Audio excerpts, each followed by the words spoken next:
नमस्कार विद्यार्थी मित्रांनो, स्वागत आहे आपलं यूट्यूब ज्याचं नाव आहे मोहित मोटिवेटेड एक्झाम चॅनल। आज आपण बघणार आहोत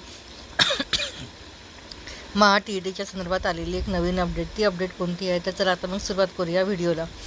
TET पात्रताधारक टक्केवारीत घट, यंदाचा निकाल चिंताजनक। 3,53,952 पैकी 11,000च पात्र। तळई फुलाची तालुका 15। राज्यातील शिक्षक पात्रतासाठी आवश्यक असलेली शिक्षक पात्रता परीक्षेचा म्हणजेच TETचा निकाल जाहीर झाला असून यंदा केवळ 3.38% उमेदवार उत्तीर्ण झाले आहेत। पात्रताधारकांची संख्या आणि टक्केवारी दोन्ही घटल्याने यंदाचा निकाल चिंताजनक ठरला आहे। राज्यातील एकूण 3,53,952 उमेदवारांनी ही परीक्षा दिली। त्यात 11,168 विद्यार्थी परीक्षार्थी पास ठरले आहेत। राज्यातील प्राथमिक व माध्यमिक शाळांमध्ये इयत्ता 1ली ते 5वी आणि 6वी ते 8वीसाठी सर्व व्यवस्थापन, सर्व परीक्षा मंडळे, सर्व माध्यम अनुदानित, विना अनुदानित, कायम विना अनुदानित इत्यादी शाळांमध्ये शिक्षण सेवक शिक्षक पदावर नियुक्तीसाठी उमेदवारांना TET उत्तीर्ण होणे अनिवार्य आहे। त्यासाठी परिषदेकडून प्रत्येक वर्षी TET परीक्षा घेण्यात येते। राज्यात 2013ला पहिली TET परीक्षा झाली। तेव्हापासून TETचा निकालाची टक्केवारी 2 अंकही आकड्यांनी वाढू शकली नाही, ही वस्तुस्थिती आहे। यावेळी एकूण 3,53,952 उमेदवारांनी ही परीक्षा दिली। त्यात 11,168 परीक्षार्थी पात्र ठरले आहेत।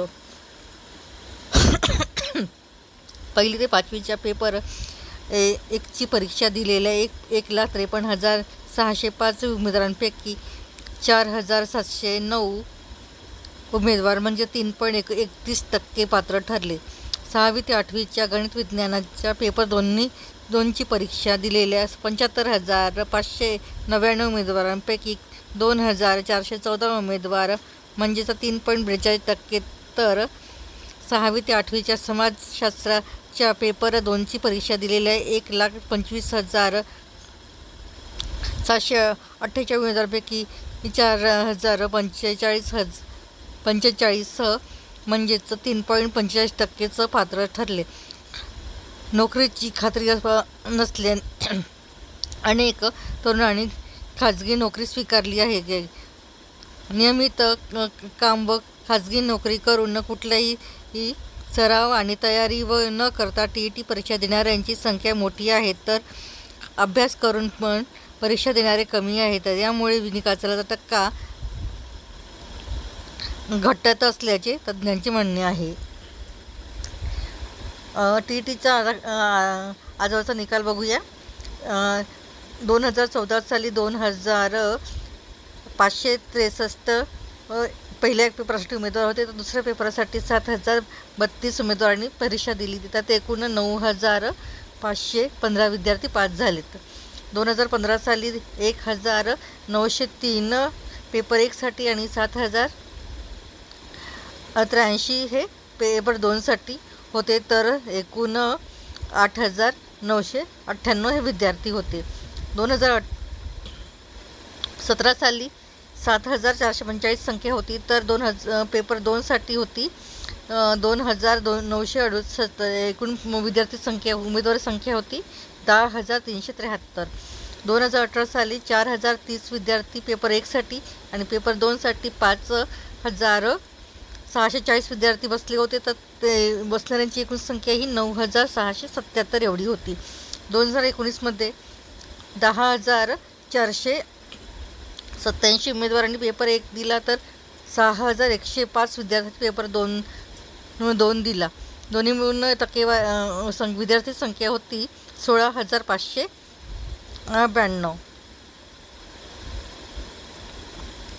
2011 साली 9,674 साठी पेपर 1साठी उमेदवार होते, तर पेपर 2साठी 7,647 उमेदवार होते। त्यापैकी एकूण 17,222 उमेदवार होते। 2024 साली 4,709 उमेदवार पेपर 1साठी आणि पेपर 2साठी 6,259 59 पेपर 2साठी त्यांची एकूण संख्या होती. पास होणाऱ्यांची 11,168 उमेदवार पास झाले होते. तर काठिण्य पातळी अधिक, परीक्षेची काठिण्य पातळी अधिक आहे. तसेच पूर्वी बी एडसाठी 65-70% पुढे विद्यार्थ्यांना संधी मिळायची. आता जागा भरत नसल्याने D.Ed. B.Ed. मला पाहिजे तेवढं त्यात प्रवेश हे तत्व दिसत असून परिणामी गुणवाचक नसून विद्यार्थी पुढे जातात. म्हणूनच TETच्या निकालाचा परिणाम होत असलेल्या प्रक्रिया शिक्षण क्षेत्रातून व्यक्त होत आहेत. वाचन संस्कृती कमी झाली, रेडीमेड नोट्स मिळतात, काही जण परीक्षा द्यायची म्हणून देतात, त्यामुळे निकाल अवघडतोय.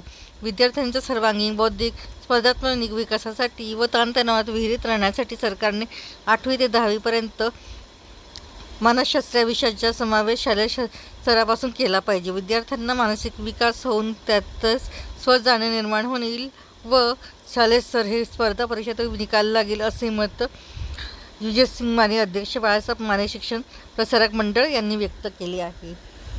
अशाच अपडेट पाहण्यासाठी व्हिडिओला लाईक करा, शेअर करा, कॉमेंट्स करा आणि चॅनलला सबस्क्राईब करायला विसरू नका.